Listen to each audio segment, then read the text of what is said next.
But this is where Maga tends to end up not understanding things again, and I think Kamala really screwed up at the debate, because when she called it a 20% tax, she's I like to call it, what did she say? I like to call it his 20% tax plan or whatever. Yeah, the first thing that MAGA's gonna do is pounce on that and say, well, he never said anything about a tax plan. So, I mean, why not just call it what it is? Just call it tariffs, and then explain that tariffs are basically a tax on products, like, rather than giving them any fuel to use against you. I mean, she could have definitely phrased that better, but anyway, Chris Hayes did a great job debunking all Trump's many lies over the past, even during his administration, he did a bunch of bullshit with tariffs. So let's take a peek at that, shall we? Harris has probably been helped by Trump's inability to even feign caring about the expenses of regular Americans, like, for instance, child care, as he proved earlier this month with that rambling answer to a direct question at the Economic Club in New York. It was mockable word salad, but with one really, really undernoticed but truly toxic ingredient that deserves much more attention.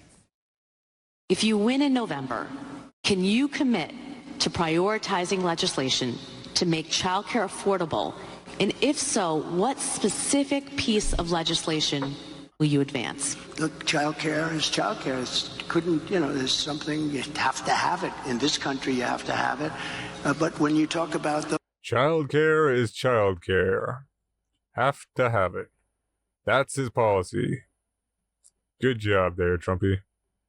Those numbers compared to the kind of numbers that I'm talking about by taxing foreign nations at levels that they're not used to, but they'll get used to it very quickly. And it's not going to stop them from doing business with us, but they'll have a very substantial tax when they send product into our country. We're going to be taking in trillions of dollars, and as much as child care is talked about as being expensive, it's, relatively speaking, not very expensive compared to the kind of numbers we'll be taking in. Okay, so Trump very obviously has absolutely no idea what he's talking about, clearly has no plan for child care. Child care is child care. But there is something in that answer that truly is a plan. And it's something he is both serious about and obsessed with. Okay? Listen to this.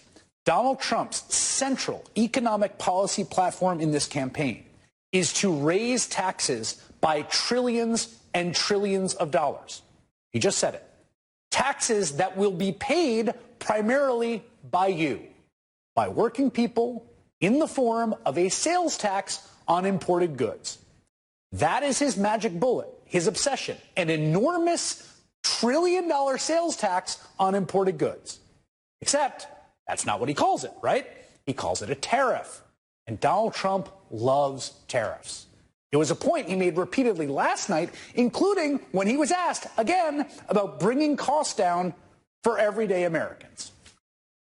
How are you going to bring down the cost of food and groceries? Our farmers are being decimated right now. They're being absolutely decimated.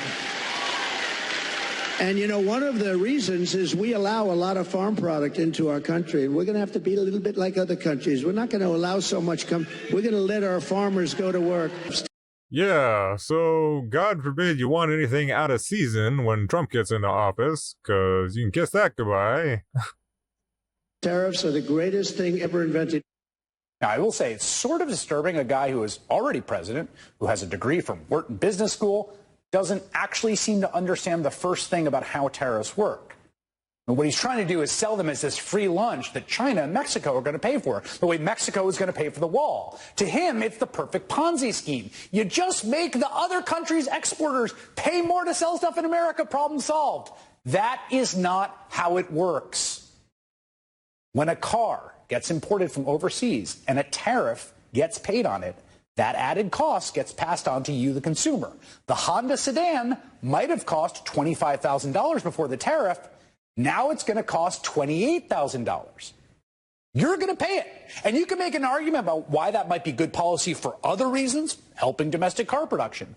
What you cannot do, absolutely, is argue with a straight face that the tariff makes cars cheaper.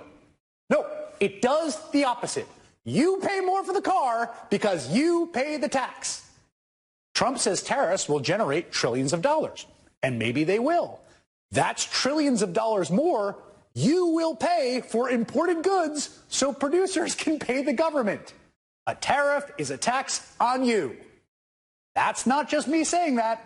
That is the very conservative economists at the pro-Trump Heritage Foundation in a 2019 paper criticizing then-President Trump's tariffs, titled, "Do No Harm, Tariffs and Quotas Hurt the Homeland." Quote, "Many people believe that when tariffs are imposed on a country, that country bears the costs. However, that is not the case. When a government collects revenue from tariffs, it is collecting it from its own citizens, not from the citizens of the country upon whose goods tariffs were imposed." Thank you, Heritage. Yes, as insane as it sounds, Trump has already imposed tariffs as president, and they raise costs for regular Americans. A point that was made earlier this year by David Stockman, a Republican ex-congressman who ran the Office of Management and Budget under Ronald Reagan and was known as the father of Reaganomics. He said that Trump's tariffs actually helped drive the inflation that hurt everyone over the past half-decade.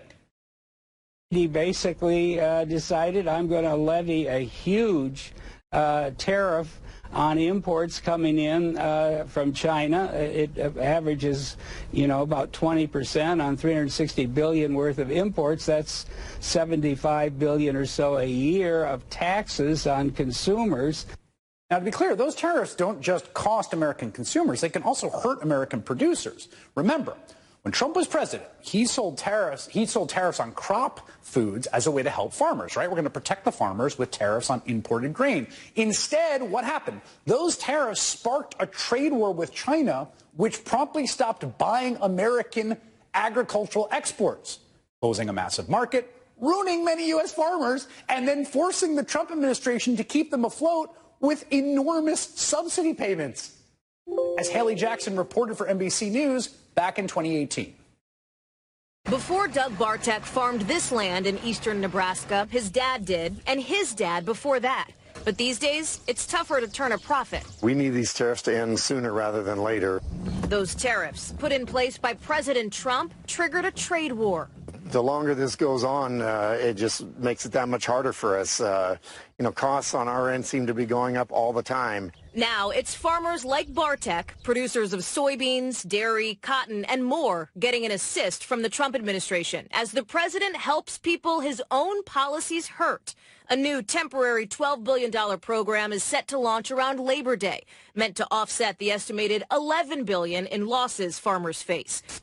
Now, in fairness to Trump, those tariffs, like all taxes, do raise revenue. His did raise billions of dollars, almost all of which, 92%, the Trump administration had to spend bailing out the farmers whose business was decimated by said tariffs. When all was said and done, those Trump subsidies to farmers amounted to more than the U.S. spends to maintain its arsenal of nuclear weapons, more than the entire budget of the State Department or NASA. So now, get this, Trump's answer to cutting your household or childcare expenses is to do a lot more tariffs. I mean, last night, a woman asked him, how are you going to lower my grocery prices? And Trump's response, in short, is, I'm going to raise taxes on groceries. It is the very definition of crazy. Doing the same thing, expecting different results. What's even crazier is no matter how many economists across the political spectrum say, this is a recipe for disaster, no matter how many politicians oppose the idea, Trump can impose tariffs unilaterally as president without Congress. He doesn't need a bill from them. That's what he did the first time in the trade war with China. And the sheer insanity of what he's proposing, trillions and trillions of dollars in new tariffs, is not really being grappled with by the media. It is being called out by Vice President Kamala Harris.